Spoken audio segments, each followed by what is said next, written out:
first, and then I'm going to talk again.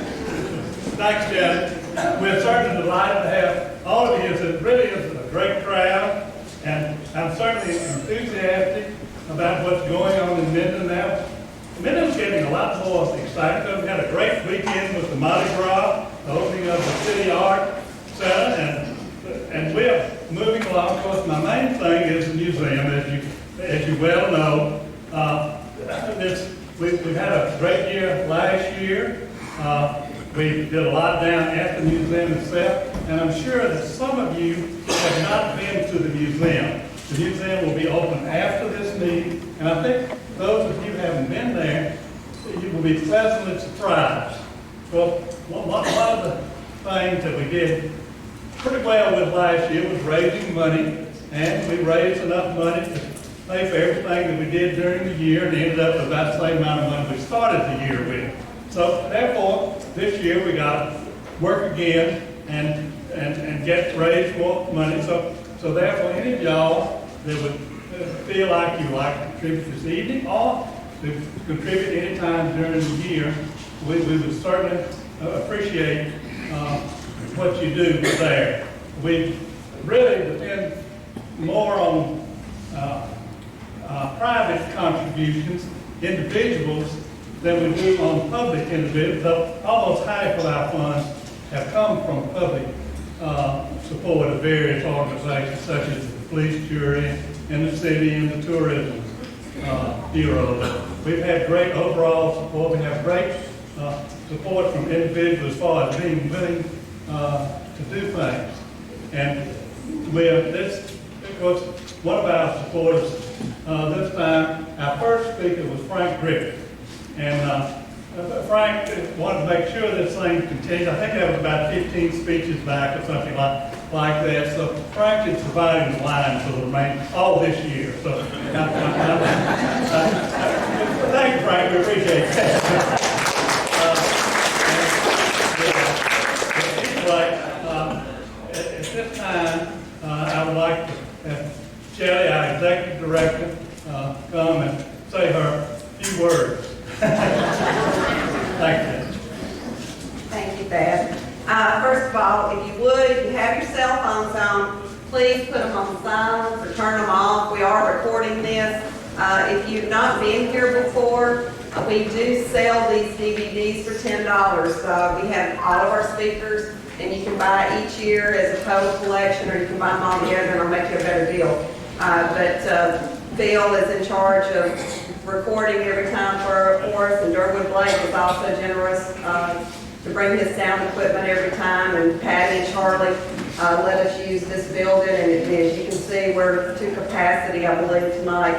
So if you come next month, you might want to bring your lawn chair too, just in case.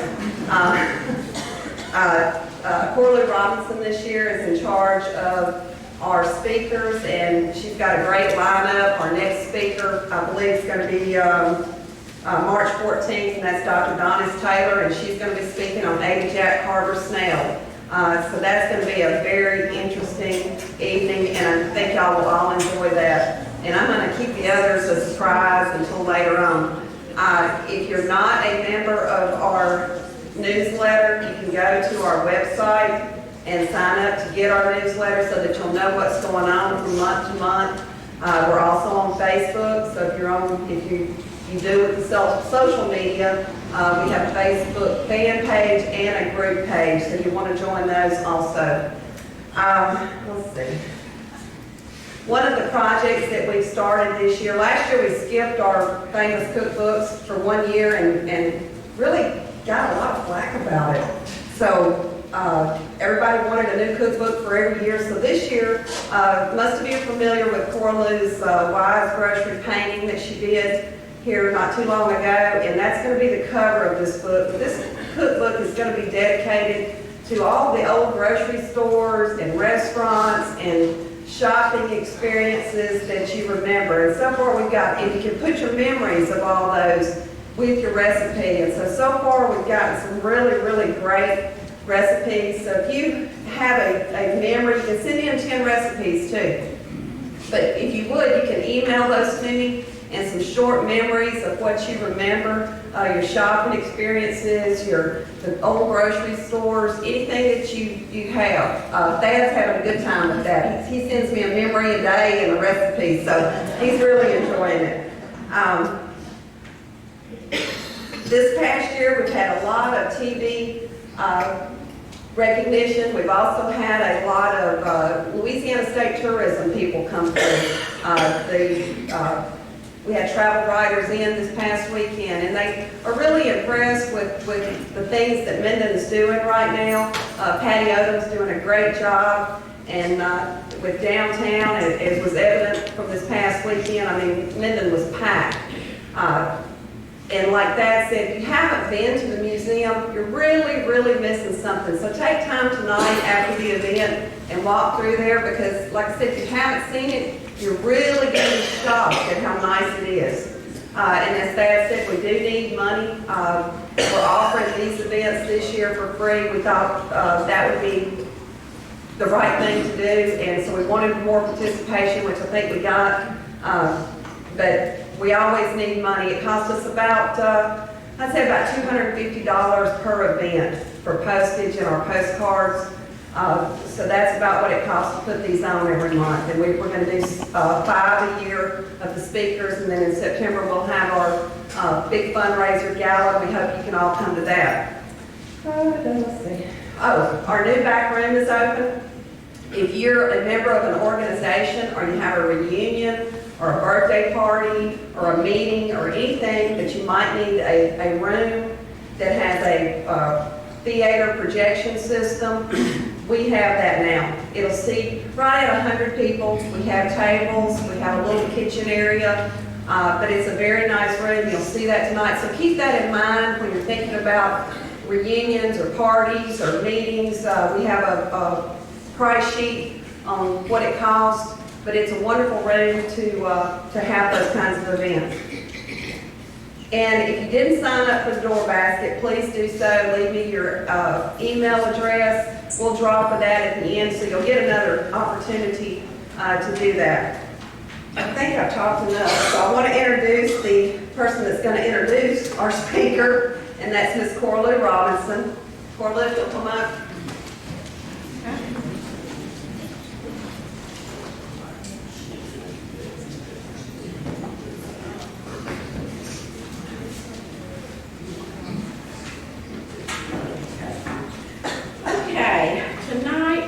Double treat. Bill Barkas and his cousin, Dr. Mattie Jacks Mosley, will both speak to us about surviving a prisoner of war camp in Manila during World War II. Now, how many of y'all knew that Bill did that? See, most people did not. Dr. Mosley, Emeritus Professor of Library Science, LSU Shreveport, retired in 1998. She has a bachelor's degree from Louisiana Tech, a master's from LSU, and a doctorate from the University of North Texas. Mattie was born in the Philippines to an Australian mother and an American father. She is married to Thomas Mosley and has 2 sons and 3 grandchildren. She has written for professional journals and served as consulting editor for the Salem Press. She has many outstanding honors and has twice won the Outstanding Faculty Award at LSU-S. The Mosleys are active members of the St. John's Episcopal Church in Shreveport. She also volunteers at Live Oak Retirement Center. And now, for Bill. Now, Bill Barkas was born in the Philippines to an Australian father and a Filipino mother. He became a U.S. citizen, now get this, in 1965. Bill has a bachelor's degree from Louisiana Tech in agricultural engineering. He has been married to his wife, Edie, for 54 years this March. They have 3 children and 10 living grandchildren.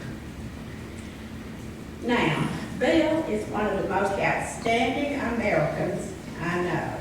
He and Edie are dedicated members of the First United Methodist Church. No matter what is going on at the church, They are always there participating in whatever they're asked to do. They are members of the builders class, and Bill works constantly with Gilder Revis Ramp Ministry. Bill was a mentor to Sam Martin for 6 weeks during Sam's confirmation class. He went above and beyond the call of duty, visiting him at his home and going to many of his ball games. So Sam is here tonight to listen to Bill's story. I am so proud to introduce Bill, as he is one of the most Christian, patriotic Americans that I know. Now, let's all welcome Bill and his cousin Mattie.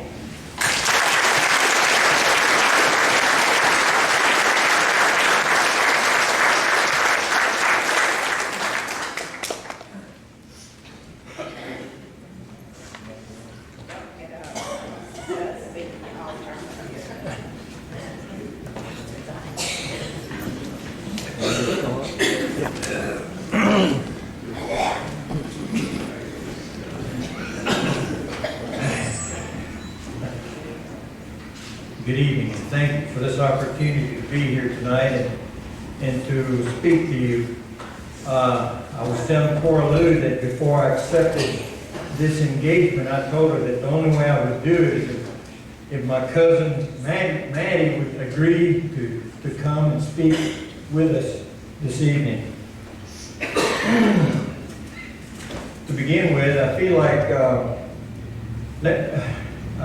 let me say something real quick. I apologize to y'all for not having a coat on. Even though I was born in the Philippines, my air conditioner works extra time, and so I decided I just peel it off.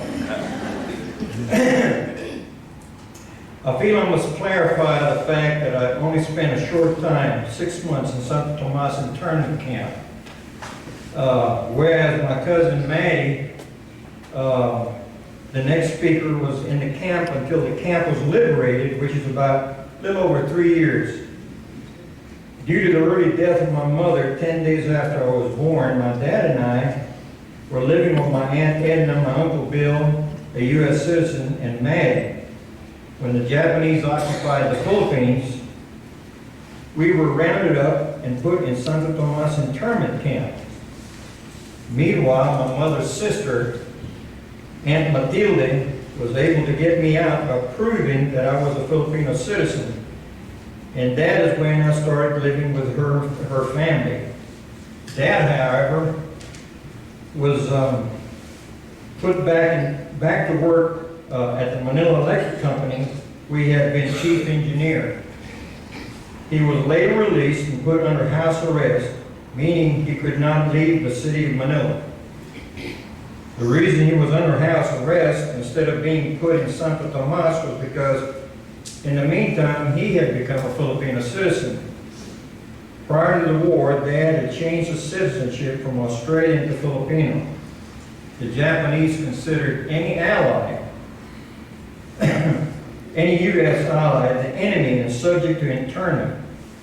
Later, when Dad retired and came to live with us, he became a U.S. citizen.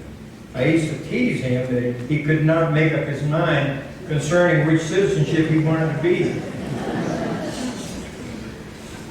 Just some dates to keep in mind so you'll understand what I have to say next. On December the 8th, 1941, that's 10 hours after Pearl Harbor, December the 7th, the Japanese attacked the Philippines. The Japanese landed on December the 22nd, 1941, and Manila was declared an open city to protect it from any further damage that would occur during the war. And the Japanese occupied Manila January the 2nd, 1942. So I wasn't quite 5 years old, but almost. When the Japanese first occupied the Philippines, and there are some experiences about that period of time that left an impression on me. I know what it's like to make it on one meal a day of watered-down rice. I never forget that one day I was really, really hungry, and I walked to the refrigerator to open it up to see what I could find. And before I could get anything or find anything, my aunt came up behind me and said, "It's not time to eat yet," so I had to back off, but I can remember that. My Aunt Matilda lived in a 2-story house, and on the bottom story we fashioned air raid shelters with a mattress on each side of us and one on top, and our backs to the inside wall of the room. After everyone was settled in their mattress shelter, I would sneak upstairs to the second story and would observe the airplane dogfights. I still remember thinking how beautiful the P-38s were, the twin fuselage airplanes. I remember a pilot parachuting out of one of the airplanes and the Japanese shooting at him, and later learning there was a Japanese pilot they were shooting at. My Aunt Matilda had moved to their house in the province out in the country to have better access to food. When we heard that the Japanese were coming to the house, my half-brother had persuaded me to lie on the floor and pretend that I was sick with malaria. And as the Japanese came by, hoping that they would take pity on us and give us some quinine, a medicine for malaria. My aunt's house was not far from the ocean, and on occasion we would spend the night there. I can remember waking up early one morning and seeing a line of ships that almost covered the entire horizon. This was it. This was the start of the liberation of the Philippines. Later I can remember seeing an American soldier driving a Jeep that would throw candy. He made the victory sign, the big victory sign, and say, "Victory, Joe," and he would throw you a piece of candy. And if you spoke to him in English, he'd even give you a ride. I can remember lining up for food, and what a treat it was to get these oval-shaped cans of sardines. I don't know if you remember those or not. Yeah. But anyway, I thought that was really a treat to be able to get one of those. Let me be quick to say that if those of us who were on the outside of the camp suffered from lack of food, you can only imagine what Mattie and the rest of those people that were interned in Santo Tomas, what they had to go through. Before I change gears, I feel I have to tell you how I happened to come to live in the United States. My dad worked for a U.S. company that gave him a 6 months vacation every 3 years. And they would pay for his way and any of his dependents the equivalent of a round trip from the Philippines to New York. So in the meantime, my aunt and uncle in Manila had moved to Marion from the Philippines, and we would come to visit them. And on our last trip in 1953, I talked Dad into letting me stay and go to school in Marion, because invariably, after a 6 months vacation, I was always late to get back to school in the Philippines. So I must have done a pretty good selling job because he let me do that. I've heard it said that your priorities in life should be faith, family, and friends. However, in my case, there is a fourth item, and that is citizenship. When I say citizenship, I'm not speaking of behavior or character, although that is certainly important. I'm referring to my status as a citizen of the United States of America. As I look around here, I can pretty be sure that all of you are American citizens from birth, and therefore considered natural citizens. Whereas in my case, I'm a naturalized American citizen. From my dad's side, I could say I'm an Australian American. From my mother's side, I could say I'm a Filipino American. But I choose not to say that. I'm not a hyphenated American. I'm just a plain old American. All right.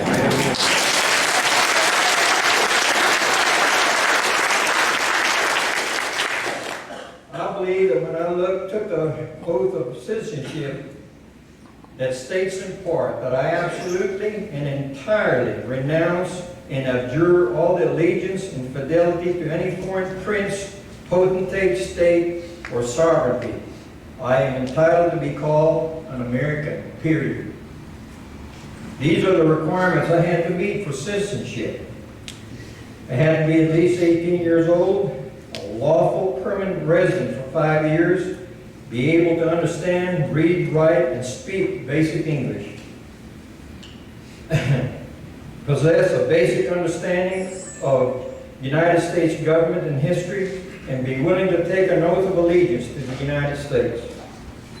When I first came to live with my aunt and uncle, Uncle Bill in Marion, Louisiana, I had a visitor's visa, which was changed to a student's visa when I enrolled in the 10th grade at Minden at Marion High School. Marriage to my wife, Edie, made me eligible to change my visa status to resident to begin the 5-year residency requirement. Now, let me be quick to tell you that this was not a marriage of convenience. It stole my heart. And after 54 years of marriage, I think I proved my point. When I was filling out the application for citizenship, I had answered yes to the question of registering for the draft on my 18th birthday. My attempt to register was denied because I was not a U.S. citizen. I had to prove that event by getting an affidavit from the lady in charge of the draft office in Farmerville, who luckily still remembered me. Finally, on April the 29th, 1965, in Chattanooga, Tennessee, I took the oath, and I am proud to say I became a naturalized American citizen. As a bonus, the judge who was giving me the oral naturalization exam granted me an exemption on the grounds that if I failed, it would be a reflection on the education I had received in the United States. However, the judge didn't know that I had skipped the 7th and 8th grades in the States when civics was normally taught. But now civics is taught in 10th grade with the hope that at that age that they will remember it when they become voting age at age 18. As a naturalized citizen, I enjoy the same privileges that any natural citizen has, with one exception. And that is, I cannot run for the office of President of the United States. As an Australian would say, no worries, Mike. Because running for president is not an issue with me. There's only been one time that I could be accused of misuse of my passport, and it happened while in Brazil working for FMC Sidewandering. I was, one Sunday afternoon, I found myself going down a one-way street. And when I realized what I had done, I immediately stopped to try to turn around. But this policeman saw me, and he followed me was right behind me and stopped me. And the first thing out of his mouth was multa, multa, which means fine, fine. You know, we'll give you a fine. I understood perfectly what he was saying, but under the threat of having to pay a fine and possibly serve some jail time, I immediately pulled out my passport and I said, I don't understand, I don't understand. Finally, in disgust, the policeman motioned for me to go, and I was really happy to oblige. I truly believe that our form of government and our way of life, though not perfect, is probably the closest to perfection you're going to find this side of heaven. I know many of you who have traveled abroad can attest to this. The menial things we enjoy, things we expect as routine in our daily lives, are a luxury in other countries. To be able to safely drink water directly from the tap, excuse me, Marcus, or be able to go anywhere in our country, that's just some things that come to mind. But certainly freedom to worship, talk about our government and officials, are other things that come to mind. I'm sure I don't have to remind you that this freedom comes with a price tag, as evident by the number of white crosses. I have made it a practice when I see those in military uniform to thank them for their service. I feel proud when I see our flag go by, and I have a special feeling when the Star-Spangled Banner is played or sung. I just wish they'd sing the national anthem the way it's written. Personally,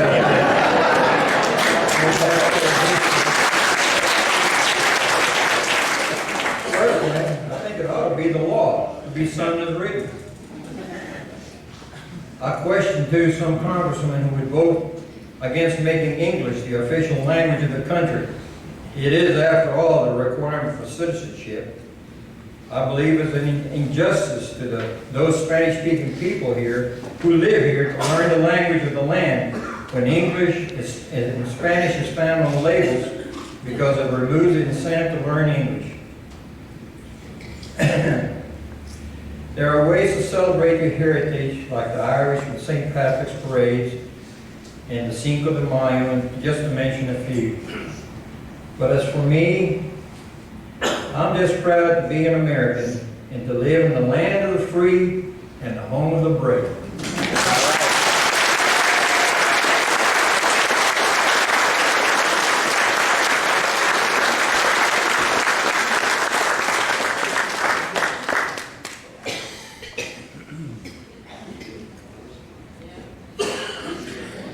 It's a hard act to follow, Bill. I did want to go back and say a little bit about what Bill said about the attack on the Philippines.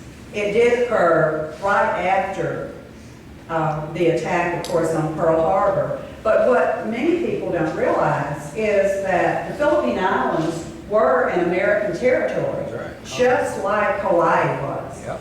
That same day, they attacked Guam, Wake Island. In fact, Skeeter Davis just told me the other day that his father was trapped on Guam, Skeeter, for 3 months. Yeah.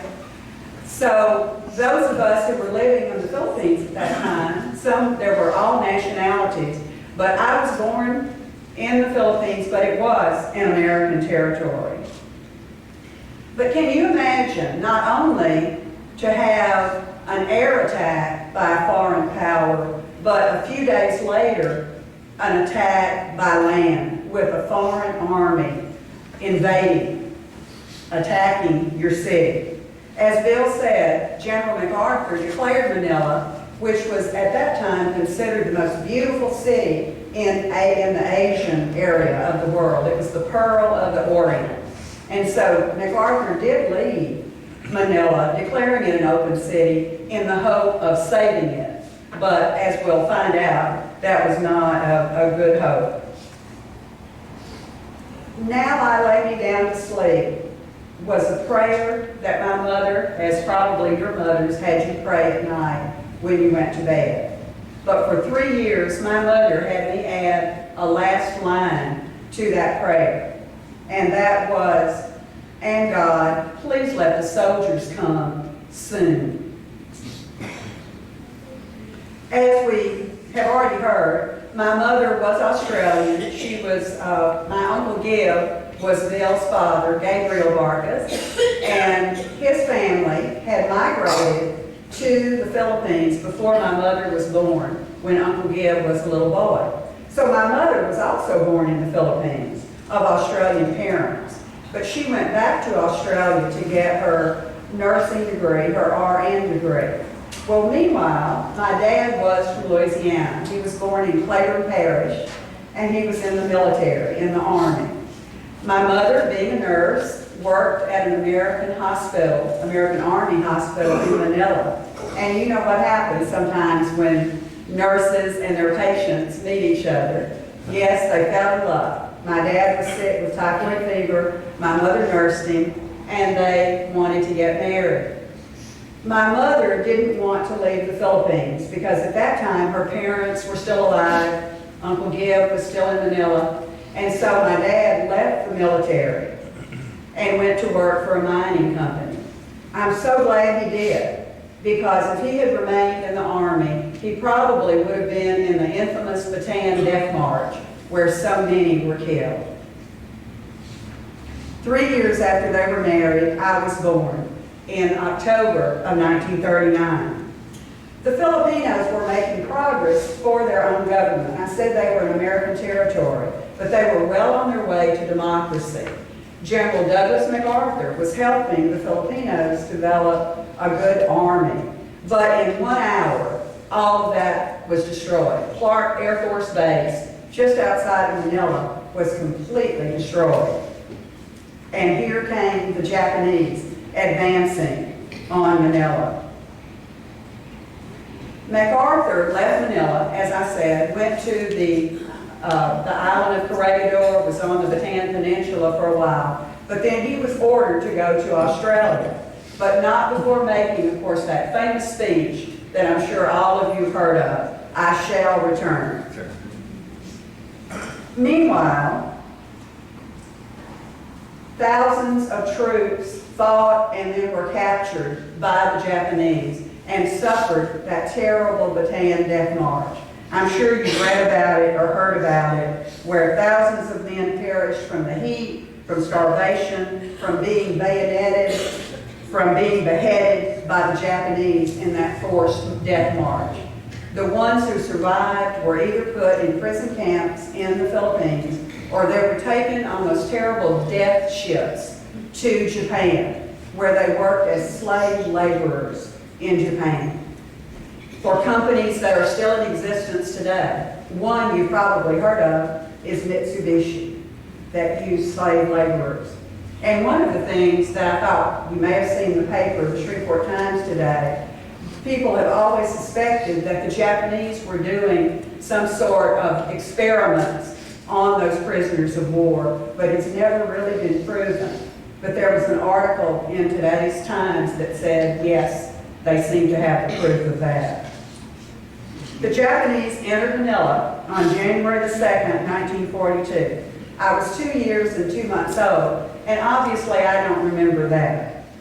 A few days later, the Japanese went door to door, herding up the civilians in trucks, taking us all, the ones who were not Filipino citizens, taking us to the grounds of Santo Tomas University. Thousands of people were taken. Santo Tomas was a perfect place for a prison camp. It was 48 acres. It was the university. In fact, it still is a university. 48 acres surrounded on 3 sides by a 12-foot concrete wall. The front wall was steel bars embedded in concrete, and in the front was a huge steel gate. So as I said, it was a perfect place for a prison camp. The fact that it had dormitories and administration buildings available for people to stay. So that also made it a good place, I guess I should say, for a concentration camp. During the first months that we were there, families were separated. The women and children were put in the dormitories in very crowded conditions. The men and boys were put in the gym and slept basically on cots. But as time went on, the Japanese allowed families, if they wanted to be together, to live in, really they were shacks, but we called them shanties. Some people had enough money that they could send for material or things from over the wall and have them sent in and have the shanty set up. But my dad, being a good country boy from Claiborne Parish, built our shanty out of flattened out tin cans and scrap lumber and whatever else he could find. So from that time on, my mother and dad and I lived in our shanty in Shantytown. In fact, the area where we lived was called Jungle Town. There were inspections every morning. Every morning, everybody had to line up to be accounted for in the camp. There were lines for everything. There were lines to go to get food. There were lines for the toilet. There were lines for the showers. Everything was a line. And that's really probably my first memory. I remember the showers. I think college dorms now are very nice and luxurious, and there's probably privacy. But at Santo Tomas, the showers were just across a wall with the open spigot, you know, no curtain, nothing. And I can remember looking around at all these naked women and children waiting to take a shower. The fact that they were naked didn't bother me, but I remember one woman was drying her back with a towel, like with a seesaw motion, and I was absolutely fascinated by that. I wanted to be able to dry my back just like she did. And I really think that's my first memory. We always had to bow to the soldiers, and they were constantly patrolling the camp. The children had to bow as well, and we knew we needed to. We knew we had to. We didn't know what would happen if we didn't, but we knew it would be bad. And so my little friend and I knew to bow, and we did. But I can remember as we bowed, and don't ask me why we said this, I have no idea. I don't know where this came from. But as a form of rebellion, I guess, we would bow to them, and under our breaths we would chant, I scream, you scream, we all scream for ice cream. I don't know. I'm sure I never tasted ice cream. But somehow that was our rebellion. Another encounter with a Japanese soldier had happened when we first entered the camp. And again, I certainly didn't remember this, but I was too young. But my mother told me that a Japanese soldier seemed fascinated by a blonde-haired, blue-eyed child and kind of chucked me under the chin.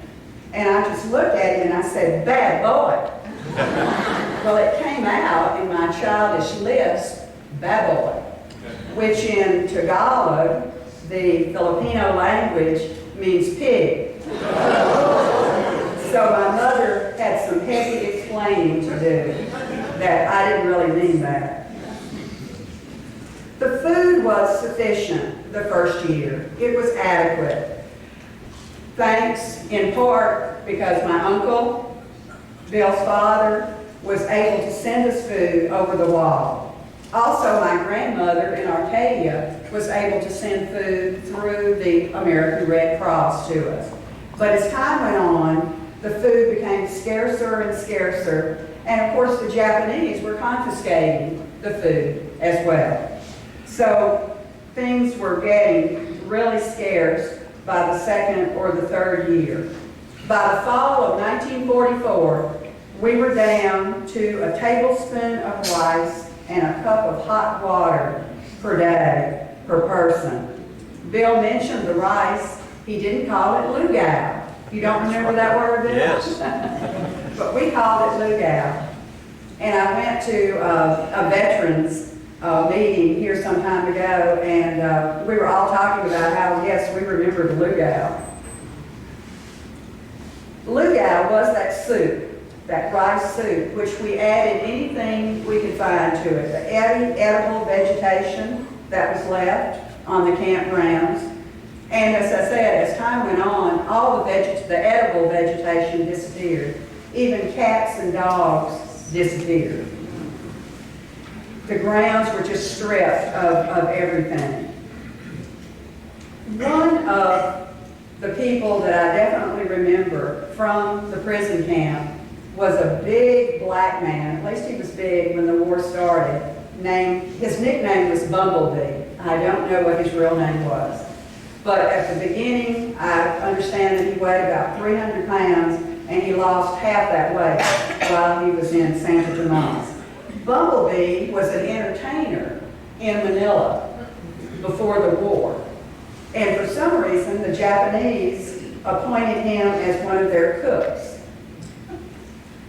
He became good friends with my dad. They were both Southerners. And Bumblebee was very kind to us because anything he could steal from the Japanese kitchens, he would bring to us, rotting bananas or other kind of fruit. I remember one time he brought a piece of carabao meat. Now, carabao is like an oxen, and apparently it was too tough or too far gone for the Japanese. And so Bumblebee brought it to us. Now, we weren't supposed to cook in our shanties or on the grounds, but I can remember my dad rigging up a sheet to hide the smoke so he could cook that piece of carabao meat for us. More than 3,700 men, women, and children plodded the grounds of Santo Tomas. Just about any nationality you can think of. Americans, British, Australian, French, Dutch, Poles. The internees even set up a government. We had an executive committee at the top, and everyone, including teenagers, were given jobs to do. My mother, being a nurse, was obviously appointed a nurse, and she was a nurse at what we call the Children's Hospital. The Army nurses, the actual members of the Army Corps of Nurses, were nurses at the adult hospital. My dad, since he had been in the military, was appointed an MP for the camp. When I was 4, I have a vivid recollection of having, all at the same time, I had measles, whooping cough, and bacillary dysentery. I know you know what measles and whooping cough are, but you can imagine what dysentery is, I'm sure, if you don't know. But anyway, I had them all at the same time. I was a really sick puppy, and so I was quarantined in the hospital. I remember 2 very vivid incidents about that illness. I remember, and thank goodness, my mother was there. Even though I was quarantined, my mother was the nurse, and so there she was taking care of me. But I can remember one time I was coughing so much that somebody held me up by my feet, upside down, to let all the phlegm out. I also remember from that time looking out when I apparently had a window in the room, and my dad had come by to peek in at me because they wouldn't let him in the room. And I remember seeing him through the window, and I called out, "Daddy, Daddy, don't go." But he didn't stay. But that was a very painful incident. Children went to school in Santo Tomas. I started kindergarten in Santo Tomas. I remember singing on the stage with a group of children, "Yes, Jesus Loves Me." And for some reason, I started dancing to it. That was all right. As I said, we did have an executive committee in charge of the camp. But as the war went on, the Japanese were becoming more and more paranoid. And so that executive committee, that group of men, disappeared and were not seen again until after we were rescued. Later, they were found. Their bodies were found in a shallow grave. Their decapitated bodies were found in a shallow grave. Before that, 7 or 8 of the younger men had tried to escape from Santo Tomas. They were caught, they were forced to dig their graves, and they were shot. And their bodies, of course, fell into those graves. Bumblebee entertained us at night with his harmonica. He would play folk songs or popular songs, but we'd all be sitting around listening to him, and then he would change the music into "God Bless America." And people would start cheering and laughing, and before the Japanese could figure out what's going on, he would move back into whatever popular song he was playing.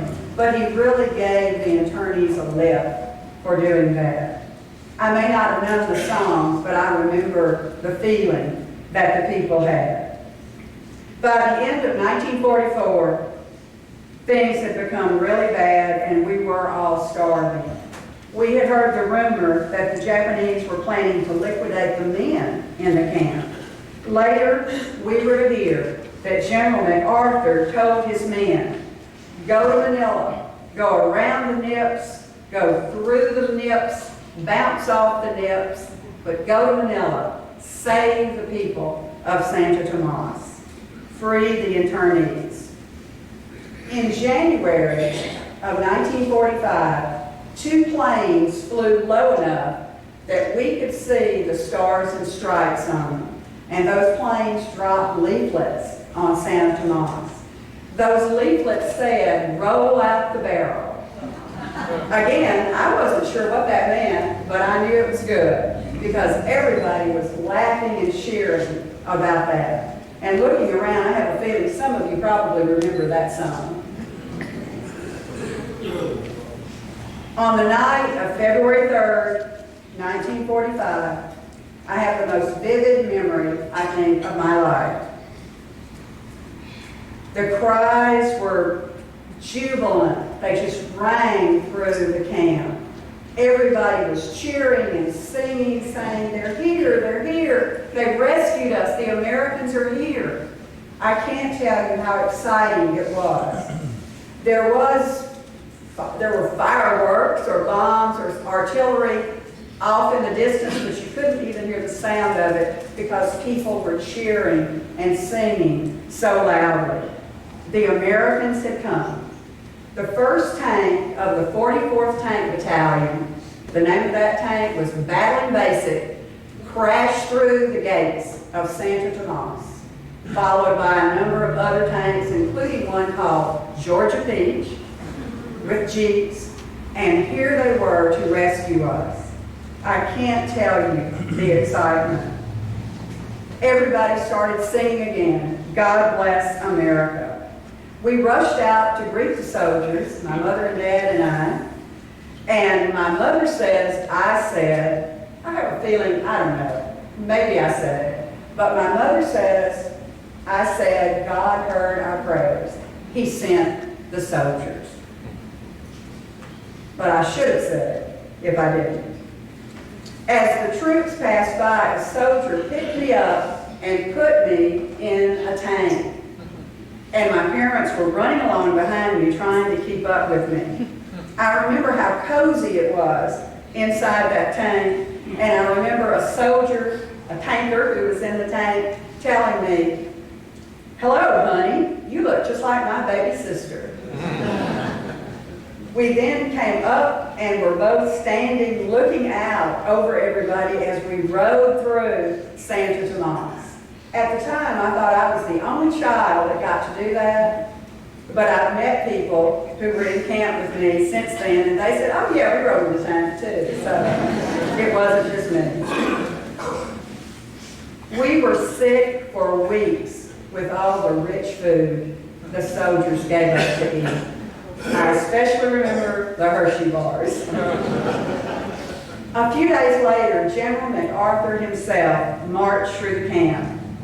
I remember we were all lined up and he just marched through the center of the camp.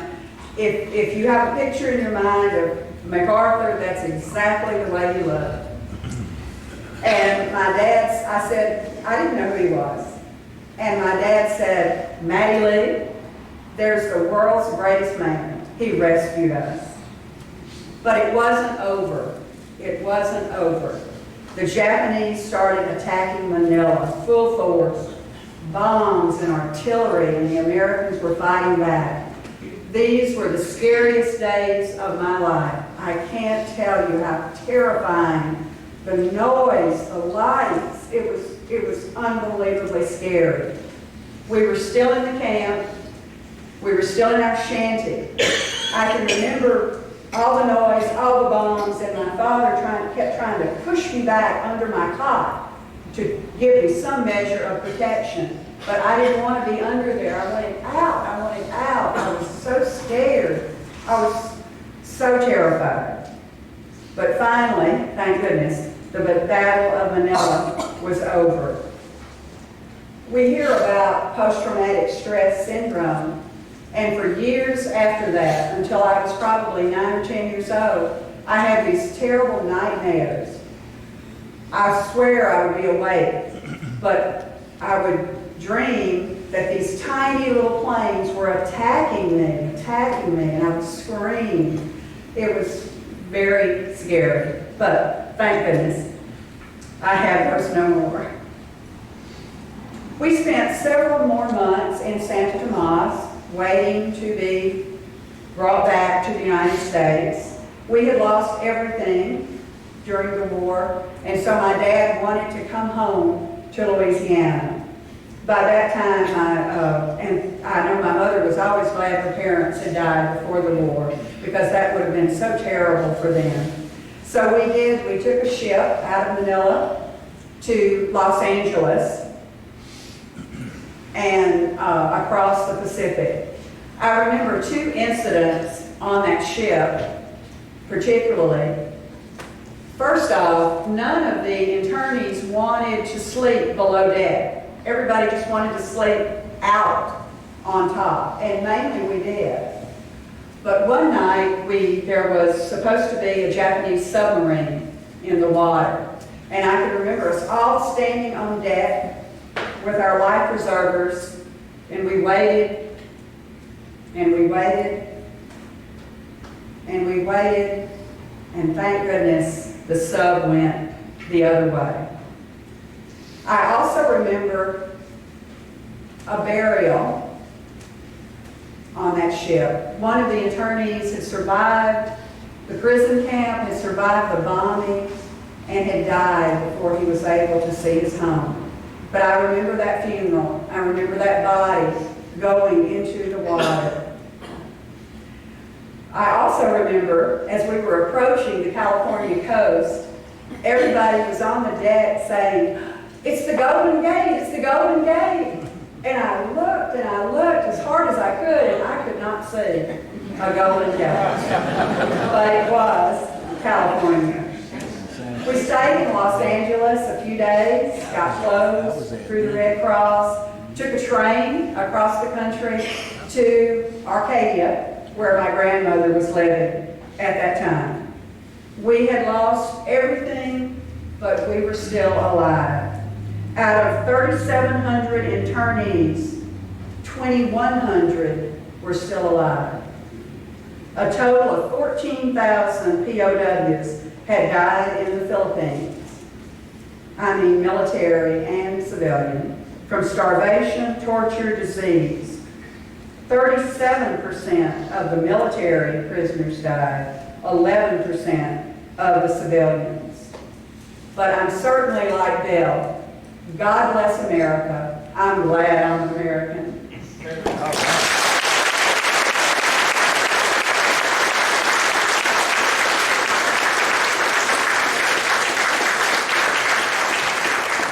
I was going to pass out photos, but there's so many of you, I didn't think everybody would get to see them. But if you would like to see them, I have, for example, this is me in front of our shanty at the end of the war. And if you look at me, I don't look particularly that skinny, but what you have to remember is I had a month to fatten up by the time this photo was taken. My parents would not let their photos be taken because they had lost so much weight and looked so bad. But this is, here are 2 men, and I don't know if you can see them from there, but you can see they were really skinny bones and probably survived. But anyway, you're welcome to come up and look at the photos. Thank you.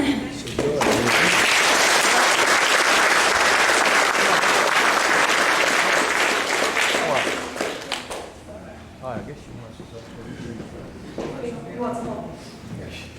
If anybody has any questions, and I think there may have been one person that came tonight that wanted to say something. He was one of the very first soldiers that got to Manila.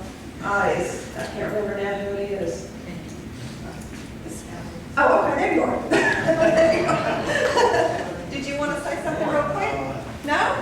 You sure? Now's your time. Come on. We were the first ship ruled in. Come up here and say it. Come up I here. went through them shanties you was talking about. I went through there. And I went into the prison camp when I was through it. And we was the first ship ruled in and dropped anchor. And they was tore up ships out far where you couldn't hardly get in there. So we stayed out there, I believe it was 4 or 5 days sheltered before the soldiers did. And then we go out at night, patrol, go back in the daytime, keep the chapter coming back. You may have been on one of those ships that I was talking about. You couldn't see them coming in, couldn't see them I took all arriving. them Persian cars you were talking about, I took all them short, give them out, and the kids is in bad shape. I seen a lot of people in that camp, it's bad shape. Bad shape. I fought in the Philippines. I went there and fought the Japanese in the Philippines with citizens, but I didn't go on the invasion of Manila, but I went there and fought up the mountain when the war was over. I was in Baghdad. We were up there fighting the Japanese up there, and as soon as the war was over, the day after MacArthur signed the peace treaty, I landed on Japan to liberate the prisoners. And that was a terrible sight. Those prisoners, they did without shirts on, just pants on, and you can count every rib in their body. They just skin and bone. And they did flowers, gobble, raw flowers, just eat, gobble it up, eat. So starving to death. I have a picture of a friend of mine who was in Japan. He was a prisoner, he was a slave laborer, yeah. And they really did look just terrible.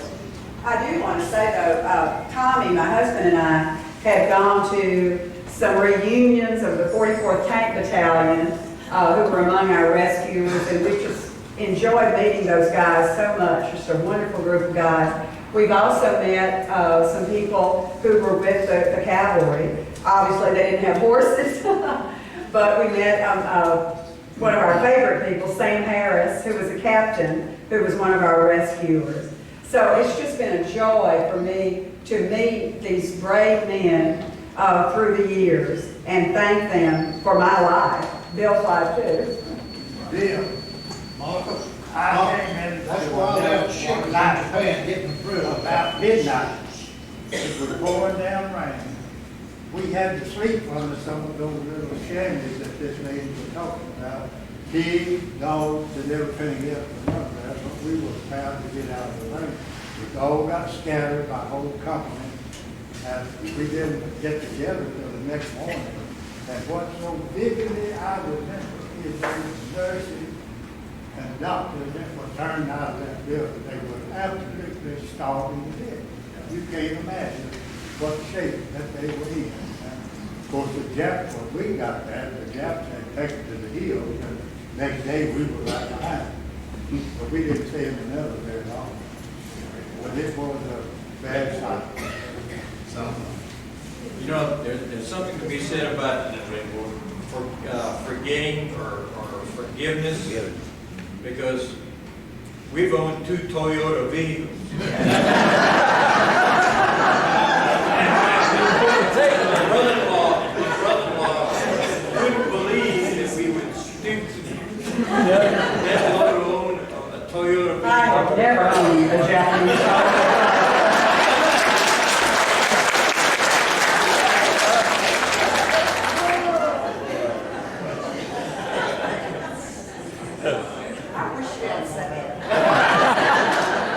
But you know what? There's something to be said about competition. I think that improved the way that we make cars over here after seeing what they've been able to do. So that's just, you know. I was going to ask, are you going to donate some of those pictures to the museum? Maybe make photos and put them in the museum? Make copies of them. Thank you so much. We appreciate that. Sure. And you can't make copies of this. Okay. It's against law. Oh, okay. It's copyright. Citizenship paper. It's copyright, okay. You can't make a copy of that. I just have to tell you about it. Now this one you can. That's a picture of me and 2 of our kids. Our youngest child who's here tonight, wasn't able to be in here. She had measles, and her mama was chicken pox. And Edie was holding her, so she couldn't be in the picture. All right. Great. Are there any more questions? It's been a wonderful program, man.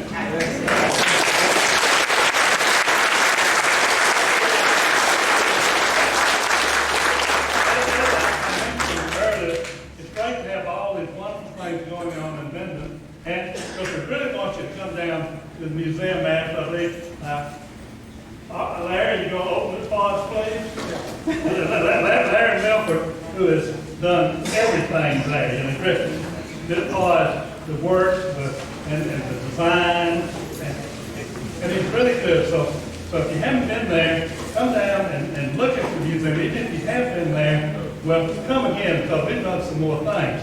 Also, as I mentioned earlier, the City Arts Center is open this evening afterwards, so if any of y'all want to go see the art exhibits that they have there, well, that'll be a pleasure to you. Shelley, do you have something else you want to add? Like that said, if you're not sure where the museum is, it's just right around the corner here on Pearl Street. And we'll stay open just for a little while, but like he said, if you haven't seen it, you really need to step in there tonight and take a look at it. And we hope that you'll all come back next month. And we need to, if somebody will, Martha, will you turn the hopper? And we're going to draw for our door prize. Or somebody turn the hopper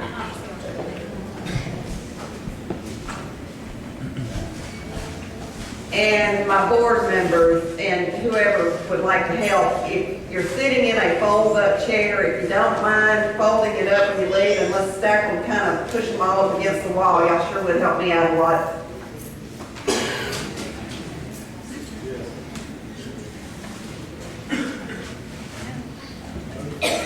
Who's the winner, Sam?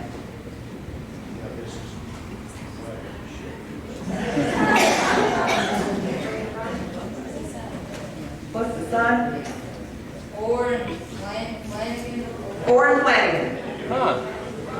Okay.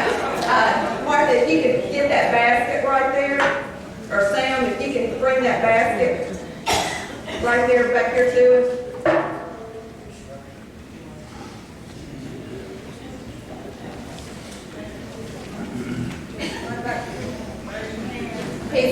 Right back here at this last table. But again, want to thank y'all and really appreciate y'all coming out and really appreciate y'all helping out with the food and stuff. And we still got plenty back there if y'all want to grab some more before you leave. Thank you.